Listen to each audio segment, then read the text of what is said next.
In Nigerian history, one name stands out as a pioneer of wealth and industry: Sir Louis Odumegwu Ojukwu, Nigeria's first billionaire. He was the father of the former Biafran head of state, Chukwuemeka Odumegwu Ojukwu. Sir Louis Odumegwu Ojukwu's story is one of determination and innovation. Ojukwu achieved wealth without oil.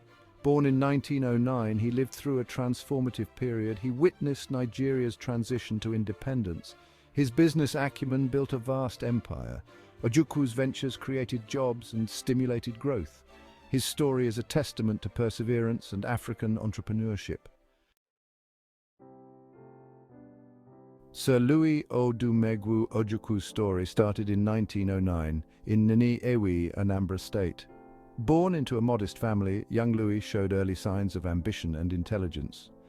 He went to government primary school Achebe. In 1922, he proceeded to the only secondary school in the eastern region at the time, Hope Waddell Training Institute, Calabar, and completing his secondary school education in 1928. In 1929, at 20, Ojukwu journeyed to Lagos, Nigeria's bustling commercial capital. Here he began his remarkable journey from a young migrant to Nigeria's first billionaire. Ojukwu's rise began with his job at John Holt, a British company. This gave him insights into commerce and trade. But Ojukwu wasn't content with remaining an employee.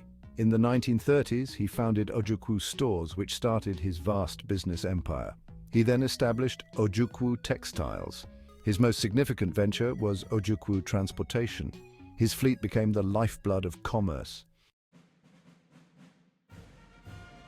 As Ojukwu's businesses flourished, world events presented challenges and opportunities. The outbreak of World War II in 1939 had far-reaching effects in colonial Nigeria.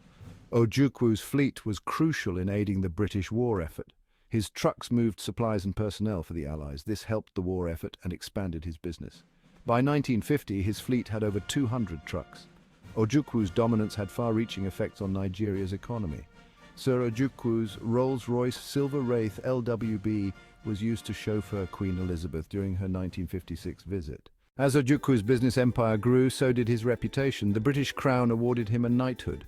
Sir Louis Odumegwu Ojukwu turned his attention to banking and finance. He was instrumental in founding the African Continental Bank and the Nigerian Stock Exchange. He also diversified into shipping and insurance.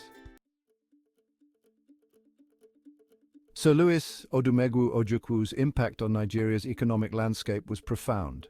His success story inspired a generation of Nigerian entrepreneurs, particularly in Nne-Iwi. Some of Sir Ojukwu's early drivers, such as Chief Ilodaibe, Ekene Dilichukwu, and Chief Izuchukwu Transport, would later become transport moguls themselves, Igbo wealth creation. Sir Louis was also a financial pillar of Zik's NCNC party. Today, Nne-Iwi is known as the Japan of Africa due to its industries and millionaires. Despite his wealth, Ojukwu remained committed to Nigeria's development. He passed away in 1966, leaving a legacy that shaped Nigeria's business landscape. His life story showcases the potential of African entrepreneurship, the magnificent Iroko of Igbo land and Biafra in general. Though you have come and gone, you cannot be forgotten as someone who built the canopy of Igbo identity. You gave us dignity and pride, and your offspring, Ikemba Chukwuemeka Odumegwu Ojukwu, matched your footprints. We will keep the spirit alive till the very end. Adieu. May your soul rest in peace.